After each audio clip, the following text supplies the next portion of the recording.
talking to Sergeant Daniel Meyer. He's with Roanoke Police Department, and Sergeant Meyer is with the community engagement team that our police department has, works within the community. Tell us today, what does this team do? Describe it to us. What are some of their roles? Sure.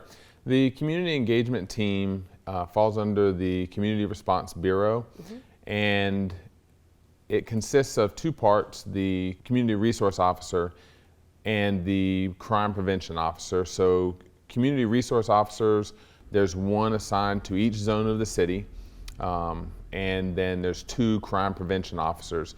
Community resource officers typically address citizen concerns, neighborhood problems, and try to resolve those issues, and also work closely with neighborhood watch groups.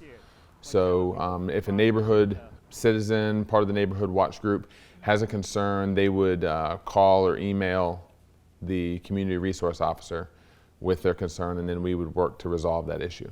So give us an idea of the types of things that the community engagement team does out in the community, things that you do, and maybe things we might not know that you do. How do you interact with people? Sure. So one of the things that we do frequently is work with the homeless population. It really helps a lot to have the time to sit down with them and listen to their story, build a relationship, offer them services before we even ask them to maybe change one of their behaviors that is creating a problem in the city. So if I can sit down with someone and learn about their life, what led to them being homeless possibly, offer them services, whether it be clothing or sometimes medical services, work on getting them their identification or getting them into more permanent housing.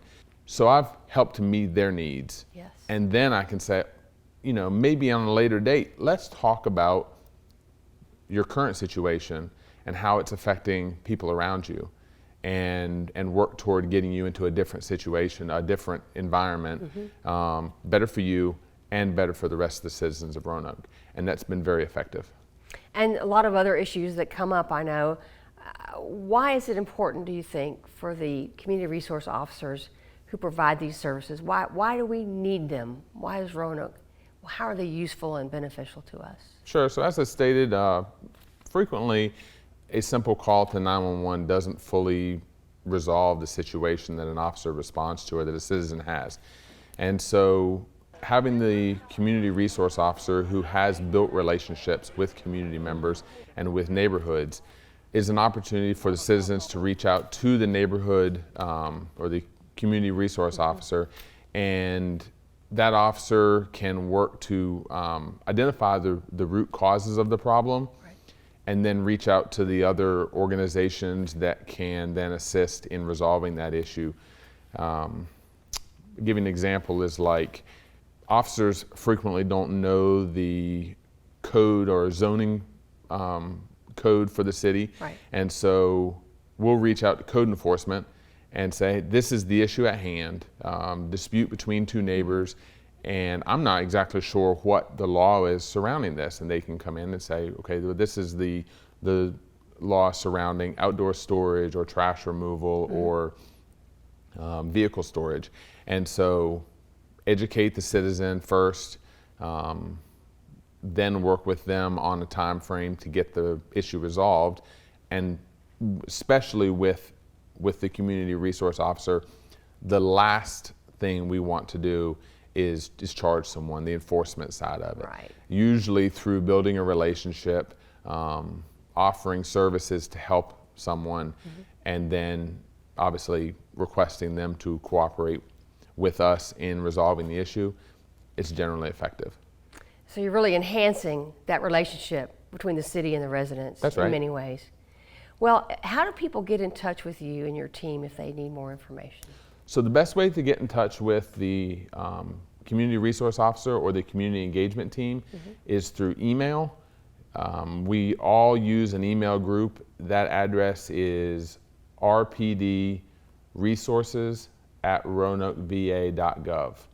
And that goes to me as well as the community resource officers. Now, Under ideal circumstances, we have 4 community resource officers and 2 crime prevention officers. Due to the extremely low staffing in the police department, there's currently 2 community resource officers, and that will be 1 here in about a month. 1 is retiring shortly. So we're having to be very selective about which issues are the maybe most egregious, and which ones we can address immediately. And we're also obviously referring some of the problems out to other departments within the city. Well, it's very helpful to know. I hope those watching have a better understanding of how you all work with the community, and thank you for coming and sharing it with us today. Thank you for interviewing me about this. Thanks.